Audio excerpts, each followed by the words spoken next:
Christian parenting.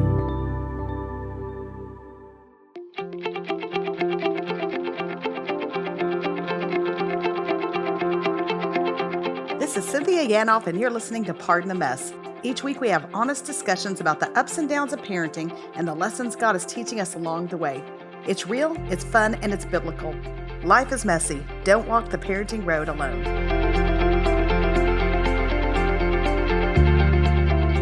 Hey friends, welcome to Pardon the Mess. It's Cynthia, and I'm so glad that you're with us today. I'm just going to start by saying I love Christian music. I've always loved Christian music. Back in the day when I was growing up as a kid, I really loved Christian music back then. And there was only like 2 or 3 Christian bands back then. And looking back, maybe the Christian music wasn't so swift, but nonetheless, I really loved it. And I continue to today through Michael W. Smith and Stephen Curtis Chapman. I think we all fell in love with their music all the way to today when we have so many talented Christian musicians and artists. And so I love it, and I'm so thankful that today Matthew West is with us because so much of his music has influenced my own life, and I'm sure yours as well. Lots of songs that he's recorded that you know, and lots of songs that he's written that he didn't record that you will also know.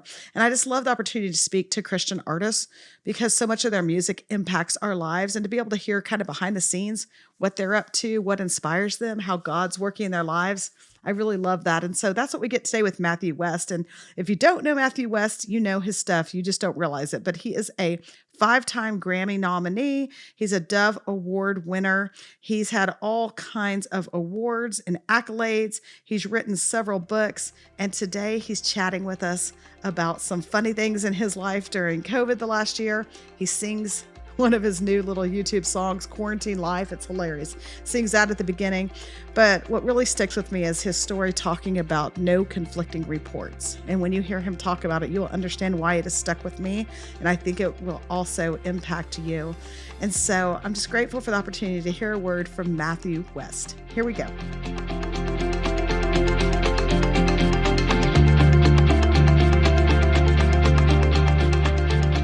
Matthew West, welcome to Pardon the Mess. How are you? I'm doing great. Thank you for having me today. Oh my goodness, I'm glad that you are here. And I saw you have a new podcast out. In fact, let's just start right out of the chute. Let me just say this. Your song and video, Quarantine Life, I was like cracking up because it's like real life. Like you were, and I love that your wife was in it and your kids, and that you like kept it real, that you thought her hair was a certain color, and throughout quarantine, perhaps it didn't remain, because I learned that about myself as well. Yeah, so the lyric said, says, I think I might have had a birthday, but I don't know what month it is. And on the days I take a shower, yeah, I consider that a win. And every day my wife's complaining 'cause they closed the salon.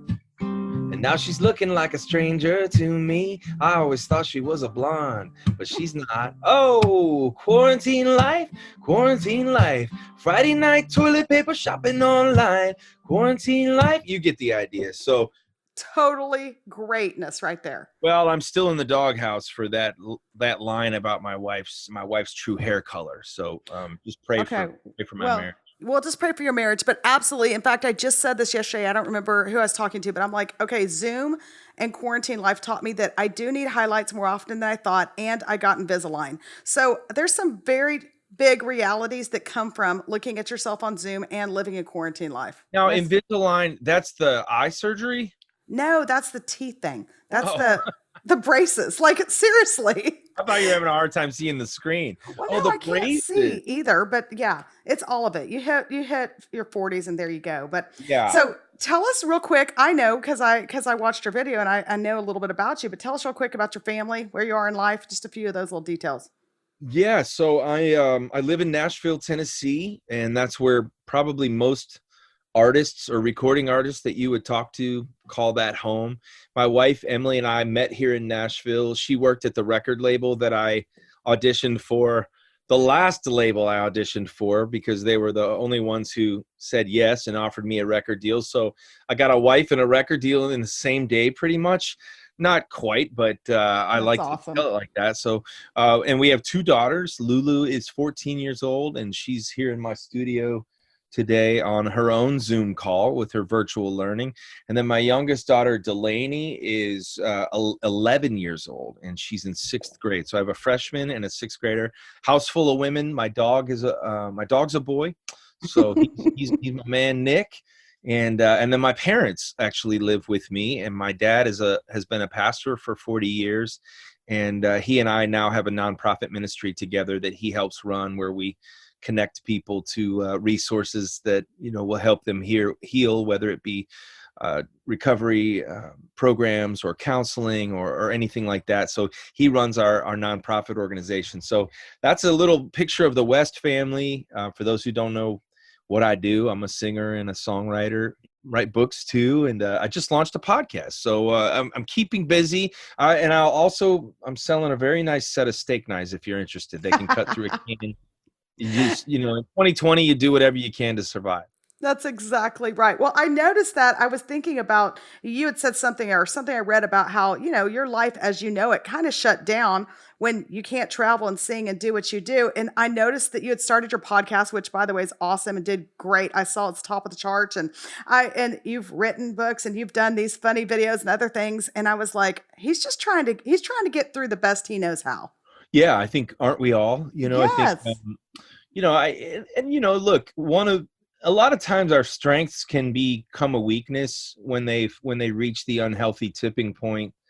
I've probably reached that, and what I'm talking about is that, one of my strengths is that I'm not lazy. I work. I've always worked. I've always, my dad always instilled in me a work ethic, but a lot of times that work can get to maybe to a point where it's sort of steeped in self-sufficiency, and you're thinking, I can pull myself up by the bootstraps. I can make this, I can salvage this year if I do enough of this, if I, and so I feel like I'm in a season right now as we turn towards the final months of the year where I feel like the Lord's kind of saying, good job, Matthew. You're working hard as always. I'm proud of you, but your work is not what defines your worth in my eyes. And don't forget to let me work on you. And so I think these last few months of the year, I'm feeling it impressed upon my heart to really let God do some surgery in my life, and for him to show me some areas of my life where, he wants to shape me and grow me and change me in the midst of a terrible year. Yeah. What would be the most terrible thing is to leave a year like this unchanged by God. Mm. And, Mhm. this year has changed us, but I believe those changes can ultimately be for the better if we look to God and allow him to be the one who really transforms us, not just our circumstances to change us. Awesome. Yeah, totally. And so having that personality, which by the way, I kind of grew up that way too, with parents that were very hardworking and insisted that for us, and kind of a little type A over here, a little driven sometimes. But I also have struggled with rest. And I'm just curious, do you struggle in that as well, or not so much? No, 100%. Yeah, I had many stress-filled days, anxiety-filled days that led to sleepless nights. Really had a hard time sleeping, period. Let alone like just the more general term of rest. And Yeah. sometimes my rest becomes like, again, like an unhealthy rest where you're just filling your head with distractions, but you're not really letting yourself rest, so it's, I don't know, playing Candy Crush or something dumb that's Yeah. like, and there's so many other things I could be doing with my time. And but yeah, rest has been a challenge for me. I will say though that I feel more rested in general because this year has found me not racing to the airport constantly, running from gate to gate, getting on a tour bus, being driven to an interview, being driven to a show, this and that and the other. That part of my life is incredibly exhausting, and I love it, but it's exhausting. And so I do feel like I've been able to turn the corner and find some rest in 2020, uh, Yeah. resting in the fact that I can't go anywhere and nobody's expecting me to go anywhere, and that's okay. So resting in that has been a real gift for me. Yeah. Enjoying Yeah. time with my wife and my daughters, it's been really cool. Right, right. And so practically speaking, it's slowed you down, which I can appreciate. And I think for so many of us, we've said this before on this podcast, but I think quarantine put an automatic no in places where we probably needed a no, but we didn't know to say it or weren't strong enough to say it or whatever. And so I know I've seen that with my husband and my three kids as well. I'm wondering with you though, do you find in parenting, do you feel like since you're driven, you're kind of a doer and it's kind of do you find that you unintentionally or inadvertently it have some sense of expectation on that with your kids and how if so if you work through that because and I'll give you an example in my own life because of that I tend to think if my kids aren't running at the pace that I comfortably run that maybe there's a deficit somewhere versus God just created them uniquely. I'm just wondering how that's looked with your kids and parenting. Yeah, I think it's hard. I think as a parent, man, isn't it funny how we can't help but project our own, craziness onto our kids in some way, shape, or form. I had I had a counselor once tell me, he's like, look, Matthew, every parent gives their kid some reason to need counseling later in life. And I got so defensive about that at the time, thinking, oh yeah, that's the thing a counselor would that's what you would say. Talk about job security. Totally. Yeah. But I realized that at the same time there's probably some truth to that even the best of parents, they're giving their kids a lens with which to see through the world, and none of us have 20/20 vision when it comes to that. And so I think as Yeah. a dad, I think with my kids too, it's like my daughter, it's like she wants to learn how to play the guitar, but she thinks she can accomplish that just by watching a few YouTube videos, and I'm like, no, you got to take lessons. You got to put in the work. And I think the biggest thing is like, hopefully they can just see the example that I set, how hard I work for them, how hard I work for this family, how nothing that's ever come my way in terms of success has ever been handed to me. And I hope they know it's not going to be handed to them either. But Yeah. yeah, so I definitely try to, I probably, I've tried to be, that's one area where I feel like I've succeeded in pushing against my urge to push them. Mm-hmm. Totally. Totally.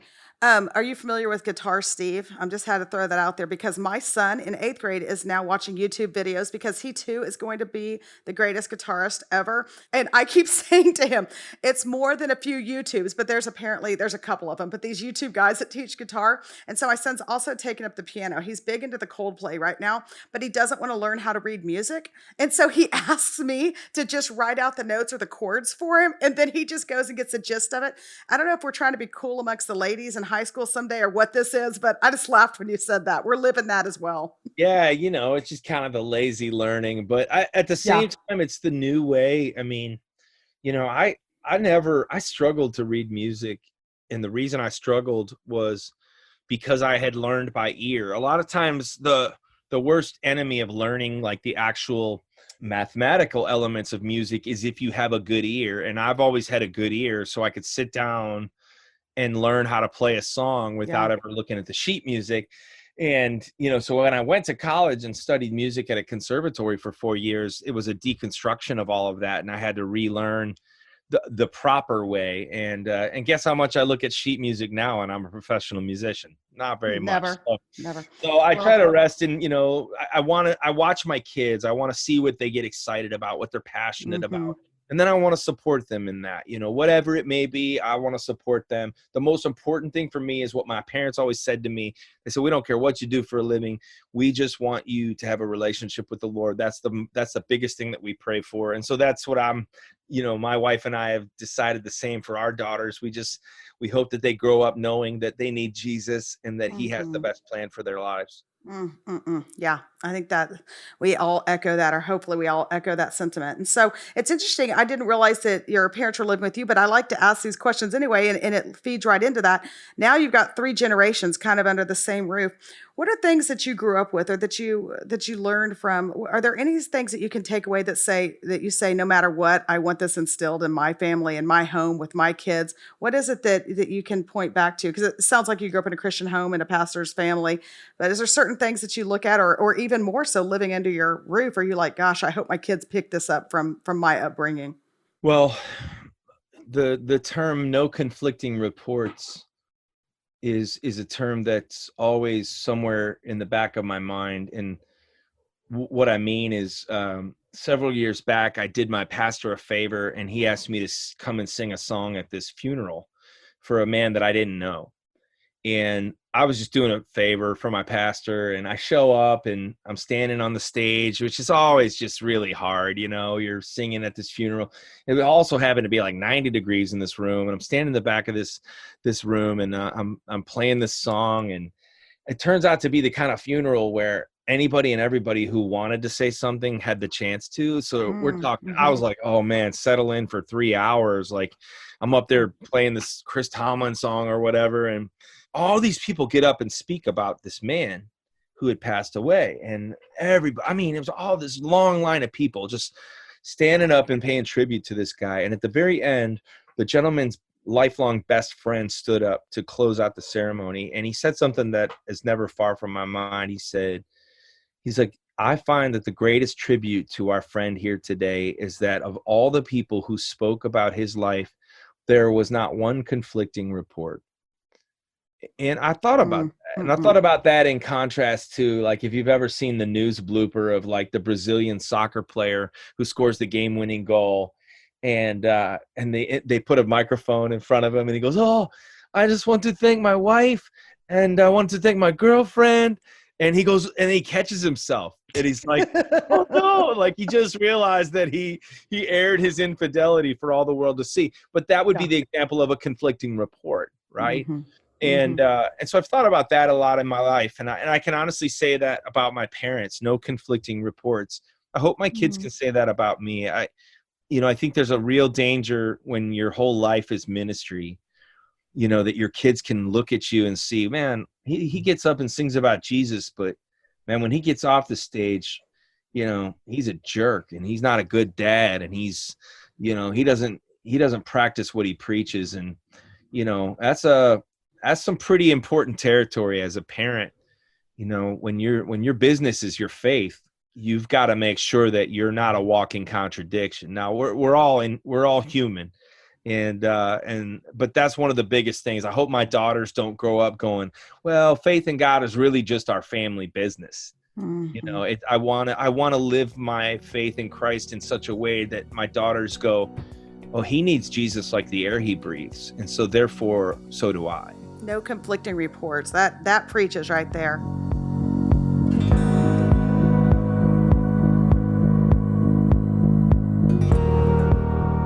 Hey friends, jumping in here for just a minute to thank Faithful Counseling for sponsoring our podcast today. I want to read you one of the reviews on Faithful Counseling that I saw online. It says, the counseling has been a total blessing to my life and to the state of my mental health. My counselor is well versed in many methods and practices, yet relies on the Spirit to guide him into the right practice at the right time. This is just one of the many people that are benefiting from the services of Faithful Counseling. Faithful Counseling is secure, online, professional counseling. It's available worldwide. You can log onto your account anytime and send a message to your counselor. You'll receive thoughtful and timely messages, but you can also schedule weekly video or phone sessions.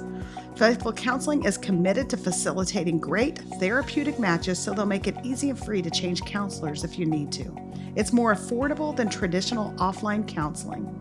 So go to faithfulcounseling.com/pardonthemess and receive 10% off your first month of counseling. Again, it's faithfulcounseling.com/pardonthemess.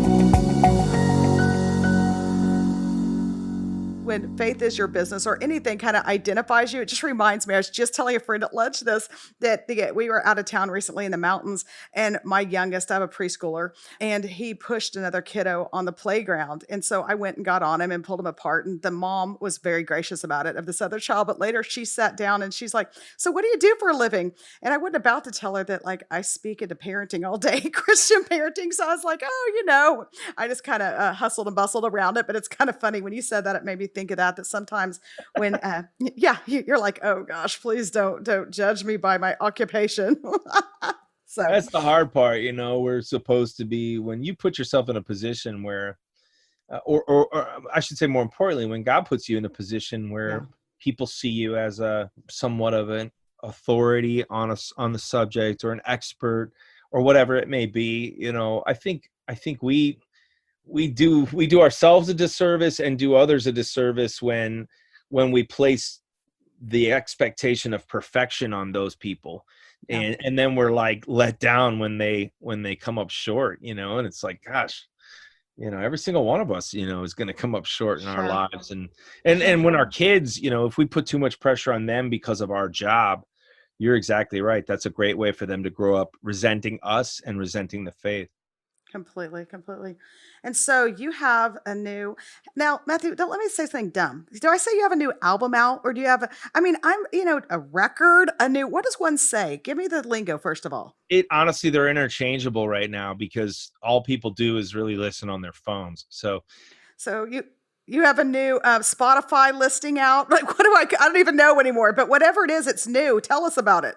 well, they released an album in February of this year called Brand New, which has turned out to be probably the most ironic album title ever because 2020 has felt old in a hurry. But Yeah. yet I'm still believing that God is going to do a new thing in this year. And that album had songs like The God Who Stays, and then my current radio single is called Truth Be Told. So It's been good. really neat to see people respond to that. And then this fall, I've just been live music has been taken away from us, and I've been sentimental. And so I gathered some live recordings that I did before my last album came out, and called my label, said, "Hey, let's do a live EP. Let's release some live performances where people can hear the audience and the performances as they are on stage." And so we called it Live Before the World Shut Down, and Awesome. just a kind of a sentimental way of revisiting the live music that we all love enjoying. And I've been very busy. Just I've released a couple songs during quarantine, like the one we started with, Quarantine Life, and then I wrote a Christmas song that's coming out this year called The Hope of Christmas that really just kind of talks about the kind of year. It's been a hard year, and yet there's still hope to be found, even when hope is not seen. And Mm. that's what the song is about. And so you've written just so many powerful songs. Listen, you've written so many powerful songs that you didn't even release, right? Like I started just happened to be looking, I'm like, I love that song. Oh, I didn't know you wrote that. I mean, you write for a lot of other people too. Give us a few, like tell people a few of the people that you've written for. Well, I started my career as a songwriter behind the scenes. I couldn't get a record deal. All the labels kind of passed on me, and that really led me to a career of writing songs. People liked my songs before they liked my artistry, and I discovered this. There's a whole bunch of Nashville songwriters who are never on the cover of the magazine, but they're writing the songs behind the scenes for other artists. And so I've done that I've had songs recorded by different country artists and Christian artists, Rascal Flatts and Scotty McCreery, American Idol winner, and Oh, written songs for Casting Crowns and Danny Goki and Mandisa and Jeremy wow. Camp, lots of different artists. Had a song with Jeremy Camp this year called Keep Me in the Moment. And then had a song with Casting Crowns called Nobody.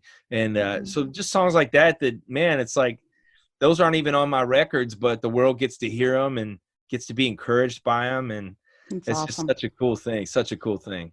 Yeah, yeah. And so I mean, I know they're probably all your babies. I mean, it's hard to pick out your favorite child, right? But is there one particular song, like a lyric in one that still, like, you're like, that still speaks to me, or that just stands out that you always like, even when you perform it or you hear it on the radio or whatever, you're like, gosh, man, that's still the one that speaks into me. Honestly, I really feel like this song, Truth Be Told, I was actually surprised that my record label chose for that one to go to radio because it's different than most lyrics you're going to hear on the radio. And it's my autobiography in 3 minutes. It's like line number one, you're supposed to have it all together. And when they ask how you're doing, just smile and tell them never better. Line number two, everybody's life is perfect except yours. So keep your messes and your wounds and your secrets safe with you behind closed doors. Truth be told, the truth is rarely told. I say I'm fine. Yeah, I'm fine. Hey, I'm fine. I'm fine, but I'm not. I'm Mm, broken. And when it's out of control, I say it's under control, but it's not, and you know it. I don't know why it's so hard to admit it when being honest is the only way to fix it. There's no failure, no fall, there's no sin you don't already know. So let the truth be told.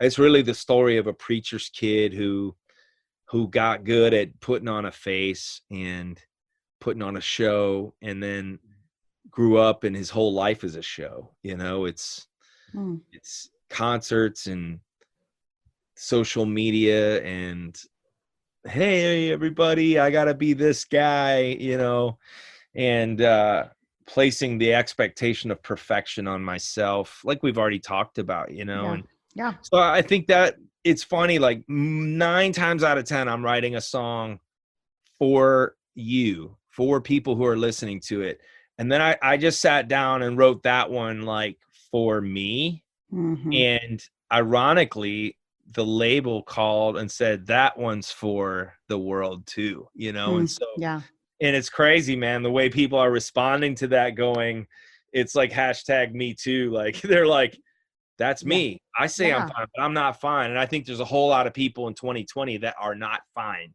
Absolutely. And they're trying to act like it. They're trying to, it's like another song that I wrote with Casting Crowns called Just Be Held.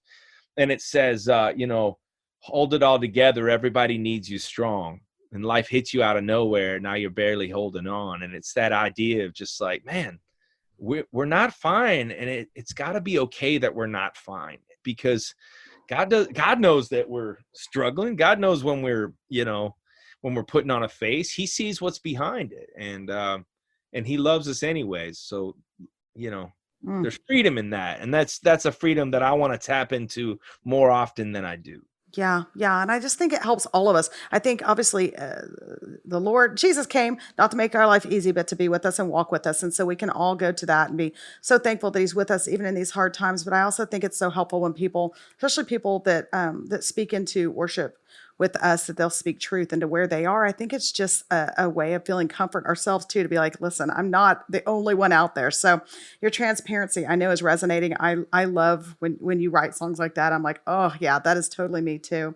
So, okay, as we wrap up then, will you just tell everybody how to find your stuff, your newer stuff, the most recent stuff? What's the best place to figure it all out? Should we hit your website? Should we hit Spotify? All of the above?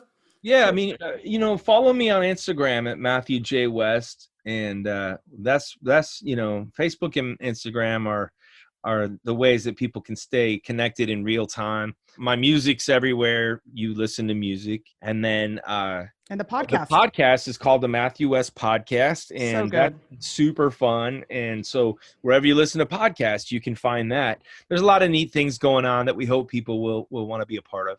That's so fun. That's awesome. All right. So as we wrap it up, I asked you in advance so as to not put you on the spot. Will you wrap us? What do you call that when you like end it and you lead it out? Like, what's the wording? Play you out or something? Yes, play you out. See, I'm so uncool. I couldn't even come up with the wording. Good grief. Will you play us out with something on that you love?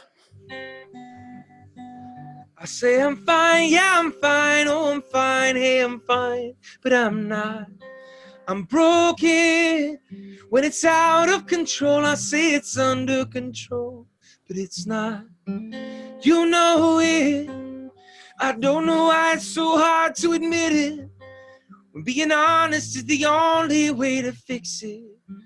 There's no failure, no fall, there's no sin you don't already know. I know. There's no failure, no fall, there's no sin you don't already know. So let the truth be told. Matthew West, thank you for being here.